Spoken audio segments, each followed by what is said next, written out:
Los conceptos de suelo productivo y suelo fértil son conceptos que deben discriminarse adecuadamente para desarrollar buenas prácticas agrícolas. Un suelo fértil puede ser improductivo y un suelo aparentemente estéril puede llegar a tener una elevada productividad. Creo que vale la pena enfocar en estos dos conceptos de palabras que a menudo se usan inapropiadamente. Precisamente los profesionales del agro trabajan enfocados en estos conceptos para lograr el mejor manejo de este recurso tan valioso.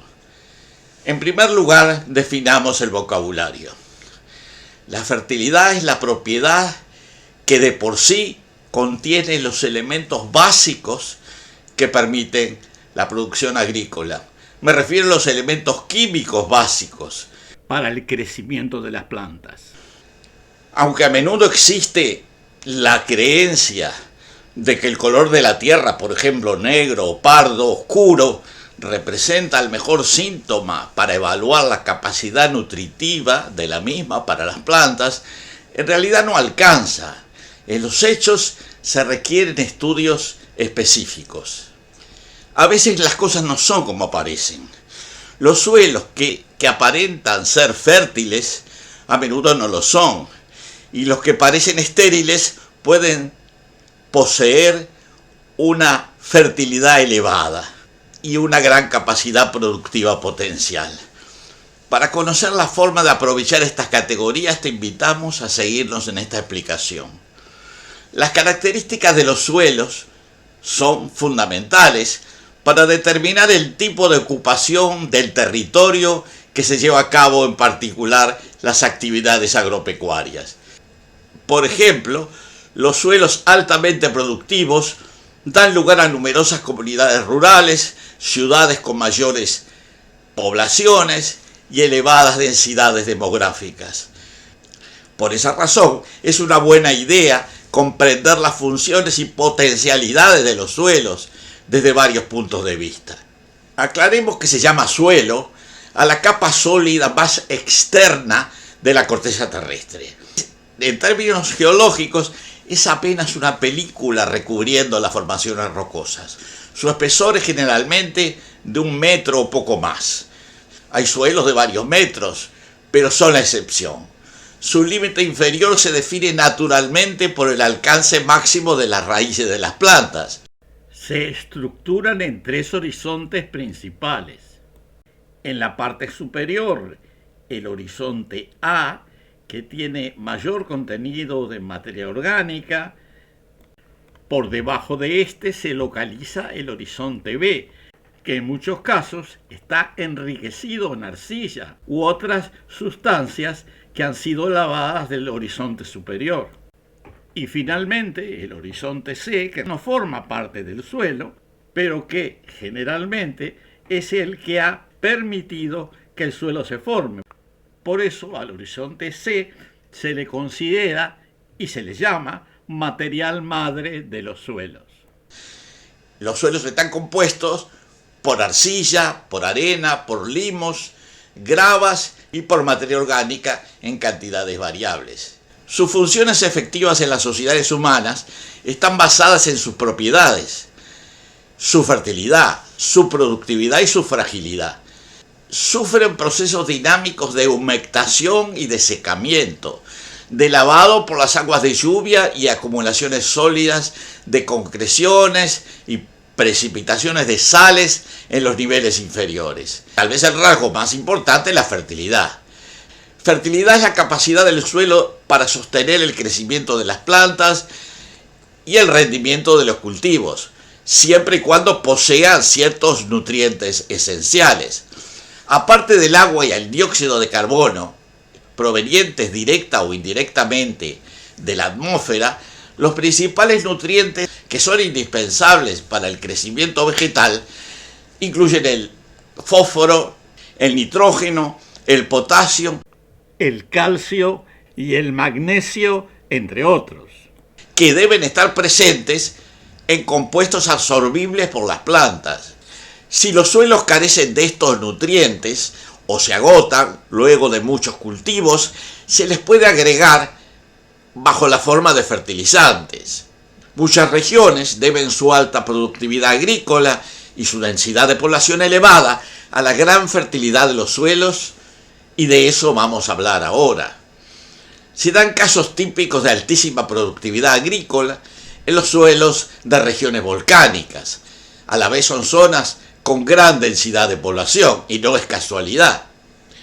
Algunos ejemplos más típicos se presentan en el sudeste asiático con la isla de Java, que con apenas 140.000 kilómetros cuadrados tiene más de 120 millones de habitantes, y Japón, que es una superficie de 300.000 kilómetros cuadrados y tiene 125 millones de habitantes. Otros ejemplos se dan en América, con el Valle Central Mexicano, con más de 20 millones de personas, y varias otras zonas de gran densidad de población en Guatemala, El Salvador, Ecuador, y algunas zonas volcánicas de Perú y de Colombia. Las zonas volcánicas son excepcionalmente fértiles porque reciben productos constituidos por abundantes vidrios volcánicos como cenizas y sedimentos de origen piroclástico. La mayor parte de los materiales rocosos y minerales de los suelos en zonas no volcánicas están constituidos por cristales de diferente tamaño. Los cristales minerales constituidos por átomos ordenados y relativamente estables, formados por enfriamiento lento, estos minerales cristalinos pueden ser relativamente resistentes a la descomposición, a la hidratación y a la desagregación física. No es el caso de los vidrios volcánicos.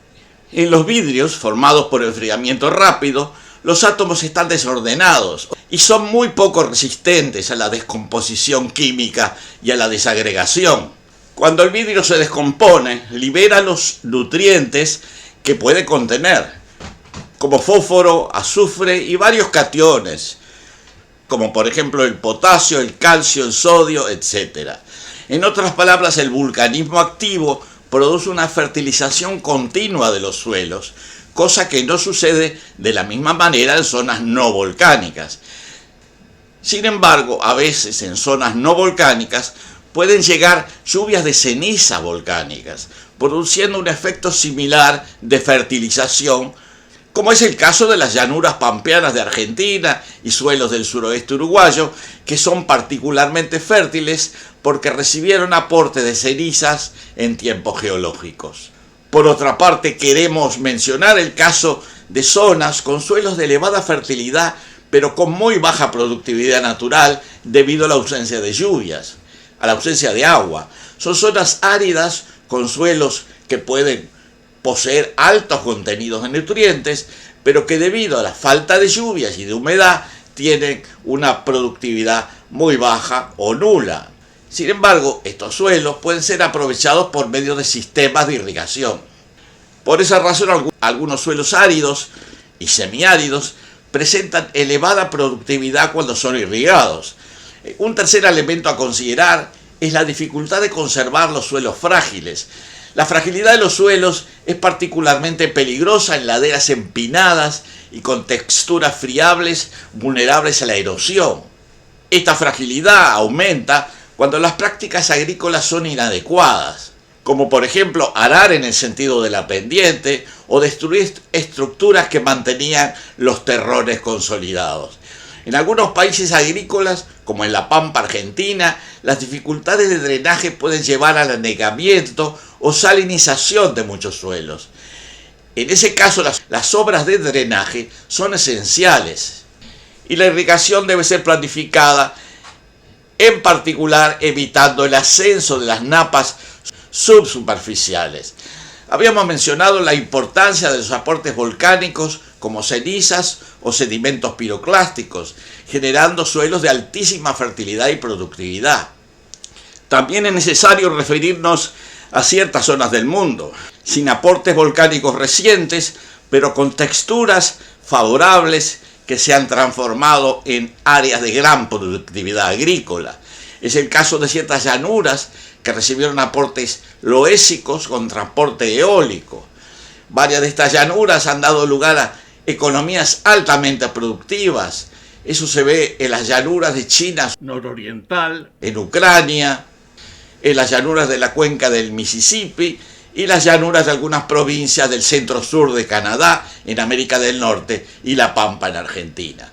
En un próximo video nos referiremos específicamente a estas regiones agrícolas, a menudo denominadas el granero del mundo, y también trataremos de definir los tipos de suelos que caracterizan las zonas agrícolas y no agrícolas de acuerdo a la capacidad productiva que poseen.